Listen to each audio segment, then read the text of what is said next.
अस्सलाम वालेकुम व्यूअर्स। आज की इस वीडियो में हम बात करेंगे कि आप पाकिस्तान में शेंजन वीज़ा स्पेन एम्बेसी के थ्रू कैसे अप्लाई कर सकते हैं और इसके लिए आपको कौन कौन से डॉक्यूमेंट्स चाहिए।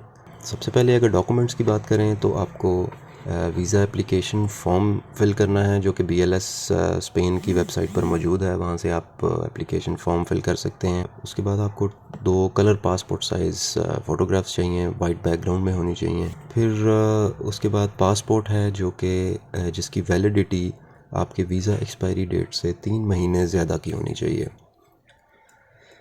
और अगर आपका पासपोर्ट रिन्यू हो चुका है एक से ज़्यादा दफ़ा तो फिर आप पिछले पासपोर्ट भी अपने साथ देंगे। इसके साथ साथ आपको ट्रैवल इंश्योरेंस चाहिए जो कि एटलीस्ट 30,000 यूरोज़ का उसमें कवर होना चाहिए। और ये ट्रैवल इंश्योरेंस आप किसी भी इंश्योरेंस कंपनी की वेबसाइट पे ऑनलाइन अप्लाई कर सकते हैं। एक चीज़ आपने मेक श्योर करनी है कि ये ट्रैवल इंश्योरेंस आपकी कोविड को भी कवर करती हो। पहले ये रिक्वायरमेंट नहीं थी लेकिन अब एटलीस्ट स्पेन एम्बेसी की ये रिक्वायरमेंट है कि आपकी ट्रैवल इंश्योरेंस में कोविड का कवर भी इंक्लूडेड होना चाहिए। उसके बाद आपको फ़्लाइट रिज़र्वेशन और होटल बुकिंग चाहिए। फ़्लाइट रिज़र्वेशन आपको किसी भी ट्रैवल एजेंट से फ्री ऑफ कॉस्ट मिल सकती है।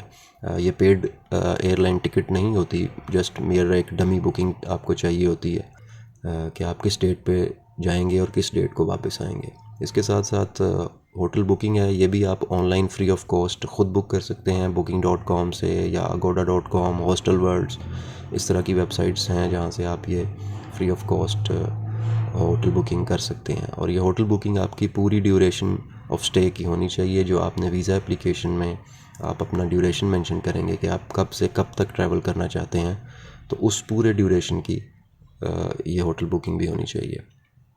इसके बाद फिर आपने फाइनेंशियल मींस के प्रूफ शो करना है, जिसमें सबसे पहले आपकी बैंक स्टेटमेंट है जो कि लास्ट 6 मंथ्स की बैंक स्टेटमेंट होनी चाहिए।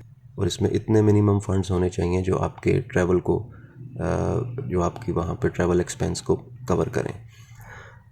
इसमें मुख्तलिफ़ लोगों की मुख्तलिफ़ राय है कि मिनिमम बैलेंस कितना होना चाहिए। मैं कोई एग्जैक्ट फ़िगर आपको नहीं दे सकता, लेकिन अगर मैं पर्सनल एक्सपीरियंस की बात करूं तो मैंने हमेशा 10 लाख पाकिस्तानी रुपीस की स्टेटमेंट दी है और मेरा कभी वीज़ा रिफ्यूज़ नहीं हुआ। इसके अलावा अगर आप फाइलर हैं तो लास्ट 2 इयर्स की आपने इनकम टैक्स रिटर्न लगानी है अपनी एप्लीकेशन के साथ। और इसके अलावा कोई और आपका सोर्स ऑफ इनकम है तो वो आपने साथ लगाना है। अगर आप कोई रेंटल इनकम जनरेट कर रहे हैं किसी प्रॉपर्टी से, या आपके किसी सेविंग्स में, म्यूचुअल फंड्स में या नेशनल सेविंग्स में कहीं आपने इन्वेस्टमेंट की हुई है या कोई फंड्स अवेलेबल हैं, तो वो भी आप शो कर सकते हैं as proof of financial means. फिर उसके अलावा आपने अपना एम्प्लॉयमेंट या बिज़नेस स्टेटस बताना है। अगर आप एम्प्लॉय हैं किसी इदारे में या किसी कंपनी में जॉब करते हैं तो आपका एम्प्लॉयमेंट कॉन्ट्रैक्ट आपने देना है और साथ साथ 3 मंथ्स की, लास्ट 3 मंथ्स की सैलरी स्लिप्स आपकी होनी चाहिए। और इसके साथ जो इम्पोर्टेंट चीज़ है वो एक लेटर आपको अपनी कंपनी से या एम्प्लॉयर से चाहिए जिसमें ये कंफर्मेशन होनी चाहिए कि आप इस कंपनी में काम कर रहे हैं और आपकी पोजीशन उस कंपनी में क्या है, डेजिग्नेशन क्या है, सैलरी क्या है। और फिर जो आपने छुट्टी अप्लाई की है ट्रैवल के लिए, वो छुट्टी का की अप्रूवल की कंफर्मेशन भी उस लेटर में होनी चाहिए और साथ आपके एम्प्लॉयर का कॉन्टैक्ट नंबर होना चाहिए। इसी तरह अगर आप सेल्फ़ एम्प्लॉयड हैं या कोई बिज़नेस करते हैं तो फिर आपने उस बिज़नेस से रिलेटेड प्रूफ देना है। जैसे फॉर एग्ज़ाम्पल अगर आप किसी कंपनी के ओनर हैं या किसी पार्टनरशिप के अंडर आप कोई बिज़नेस कर रहे हैं तो फिर आपने उस कंपनी की या पार्टनरशिप की रजिस्ट्रेशन का प्रूफ देना है। आप किसी चैम्बर ऑफ कॉमर्स के मेंबर हैं तो आप उसका मेंबरशिप सर्टिफिकेट दे सकते हैं। इसके अलावा कोई ऐसा डॉक्यूमेंट जो आप समझें कि आपकी एम्प्लॉयमेंट या आपकी बिज़नेस स्टेटस को सपोर्ट कर रहा है तो आप वो डॉक्यूमेंट साथ लगा सकते हैं। तो ये डॉक्यूमेंट इकट्ठे करने के बाद आपने BLS स्पेन की वेबसाइट पे आना है जिसका लिंक डिस्क्रिप्शन में दिया हुआ है। यहाँ से आप बुक योर अपॉइंटमेंट पर क्लिक करेंगे। आप directly walk in application submit नहीं कर सकते। आपको सबसे पहले अपॉइंटमेंट बुक करनी पड़ती है इस वेबसाइट पर आकर। तो उसके बाद ये नेक्स्ट पेज ओपन होगा। यहाँ से आपने चूज़ करना है कि आप इंडिविजुअली अप्लाई कर रहे हैं या फैमिली के साथ अप्लाई कर रहे हैं। तो ये सिलेक्ट करने के बाद आपने अपना वीज़ा सेंटर सेलेक्ट करना है कि आपको इस्लामाबाद, लाहौर या कराची, जो भी आप अगर आप इन सिटीज़ में हैं तो ऑब्वियसली आप वही सिटी चूज़ करेंगे या जो भी आपके सिटी से नियरेस्ट सिटी है वो चूज़ करेंगे। अपॉइंटमेंट कैटेगरी में नॉर्मल सेलेक्ट करने के बाद यहाँ पर अपना फ़ोन नंबर देंगे, ईमेल आईडी देंगे और रिक्वेस्ट वेरिफिकेशन कोड पर क्लिक करेंगे। आपके ईमेल पर या मोबाइल नंबर पर एक कोड जनरेट होके आएगा, वो आपने यहाँ पर उसको मेंशन करना है और कंटिन्यू पर क्लिक करना है।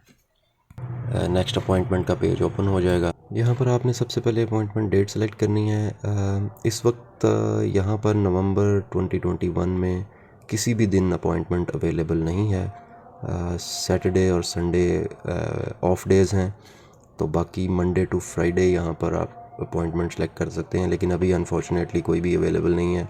जो किसी दिन में अगर अपॉइंटमेंट अवेलेबल हो तो वो ग्रीन कलर में आपको वो डेट शो हो जाएगी, वहाँ से आप अपनी डेट सेलेक्ट कर सकते हैं। डेट सेलेक्ट करने के बाद आपने वीज़ा टाइप में ऑब्वियसली अगर आप टूरिज़म के लिए जा रहे हैं तो आपने टूरिज़म वीज़ा सेलेक्ट करना है। यहाँ पर अपना first name, last name, date of birth वगैरह, पासपोर्ट डिटेल्स लिखने के बाद यहाँ पर इसको सबमिट कर देना है। सबमिट करने के बाद आपको ईमेल में आपकी अपॉइंटमेंट कन्फर्मेशन रिसीव हो जाएगी। उसको आप प्रिंट करेंगे और आप अपने साथ अपनी एप्लीकेशन और बाकी डॉक्यूमेंट्स के साथ उसको वीज़ा एप्लीकेशन सेंटर में ले जाएंगे।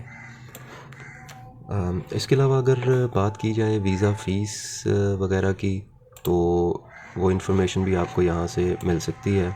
इस वक्त जो करंट फ़ी है टूरिस्ट वीज़ा की वो 15,521 रुपये है। इस टूरिस्ट वीज़ा फ़ी के साथ साथ जब आप एप्लीकेशन सबमिट करेंगे तो आपको BLS स्पेन के सर्विस चार्जेस भी पे करना होंगे, जो कि तकरीबन 3,000 रुपये हैं। तो ये टोटल अमाउंट जो है 15,000 और ये 3,000 तकरीबन 18,500 समथिंग बनता है। तो ये आपकी कॉस्ट होगी। उसके बाद प्रोसेसिंग टाइम की अगर बात करें तो यहाँ पर ऑल्दो प्रोसेसिंग टाइम 15 दिन तो लिखा हुआ है, बट आजकल एम्बेसी जो है वो काफ़ी ज़्यादा टाइम ले रही है। मेरा अपना वीज़ा जो था वो तकरीबन 30 डेज़ में आया था। उसके अलावा यहाँ से आप एप्लीकेशन फ़ॉर्म डाउनलोड कर सकते हैं। ये visa application form English language, यहाँ से आप क्लिक करेंगे तो ये फ़ॉर्म ओपन हो जाएगा। ये फ़ॉर्म आप फिल कर लें और इसको साइन करके आप इसको सबमिट कर सकते हैं। तो नेक्स्ट वीडियो में इंशाल्लाह मैं आपके साथ अपना स्पेन का ट्रिप शेयर करूँगा। तब तक के लिए खुदा हाफिज़।